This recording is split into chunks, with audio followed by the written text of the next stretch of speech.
চলতি বছরের আগস্টে গণ অভ্যুত্থানে ক্ষমতাচ্যুত হন ভারতের সমর্থনে দীর্ঘ সময় ক্ষমতা থাকা শেখ হাসিনা।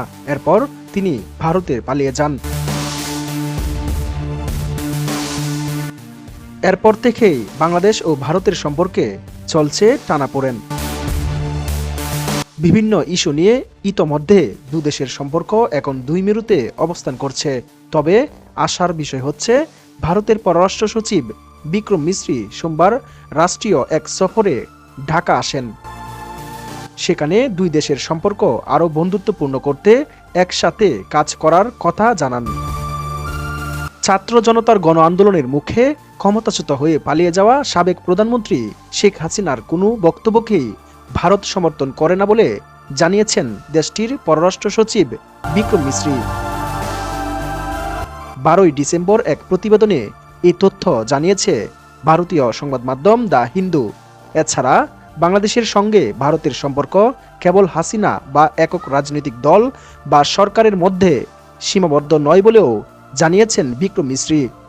কংগ্রেস নেতা শশী থারুরের নেতৃত্বে ভারতের পররাষ্ট্র বিষয়ক সংসদীয় স্থায়ী কমিটির ব্রিফিংয়ে বুধবার পররাষ্ট্র সচিব বিক্রম মিশ্রি বলেছেন, বাংলাদেশের অন্তর্বর্তী সরকারের বিরুদ্ধে ক্ষমতাচ্যুত প্রধানমন্ত্রী শেখ হাসিনার সমালোচনাকে ভারত সমর্থন করে না এবং এটি বাংলাদেশ ভারত সম্পর্কের ক্ষেত্রে খুবই ছোট বা তুচ্ছ বিষয়। এদিকে বৈষম্য বিরোধী ছাত্র আন্দোলন চলাকালে গত জুলাই আগস্টে সংগঠিত গণহত্যার অভিযোগে শেখ হাসিনার বিরুদ্ধে গ্রেফতারি পরোয়ানা জারি করেছে আন্তর্জাতিক অপরাধ ট্রাইব্যুনাল। তবে এরপরও হাসিনা ভারত থেকে রাজনৈতিক কর্মকাণ্ড চালিয়ে যাচ্ছেন এবং দেশ ও সরকারের বিরুদ্ধে নানা বিদ্বেষমূলক বক্তব্য দিয়ে চলেছেন। এমন অবস্থায় সম্প্রতি ভারতের পররাষ্ট্র সচিব বিক্রম মিশ্রি আলোচনার জন্য বাংলাদেশ সফর করেন।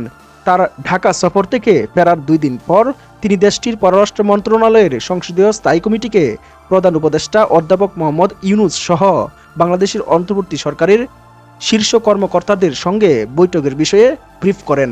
সেখানে বিক্রম মিশ্রি বলেছেন, শেখ হাসিনা তার ব্যক্তিগত যোগাযোগের ডিভাইস ব্যবহার করে এসব বক্তব্য ও বিবৃতি দিয়ে চলেছেন এবং ভারত সরকার তাকে এমন কোনো প্ল্যাটফর্ম বা সুবিধা প্রদান করছে না যা তাকে ভারতের মাটি থেকে তার রাজনৈতিক কার্যকলাপ চালানোর সুযোগ দেয়। তিনি দাবি করেন, অন্য দেশে হস্তক্ষেপ এড়ানোর জন্য ভারতের ঐতিহ্যবাহী যে রীতি রয়েছে এটি তারই অংশ। এ সময় বিক্রম মিশ্রি বলেছেন, বাংলাদেশের সঙ্গে ভারতের সম্পর্ক কোনো বিশেষ রাজনৈতিক দল বা একটি নির্দিষ্ট সরকারের বাইরেও আছে এবং ভারত বাংলাদেশের জনগণের সঙ্গে সম্পর্ককে অগ্রাধিকার দেয় এবং বর্তমান সরকারের সঙ্গেও জড়িত থাকবে।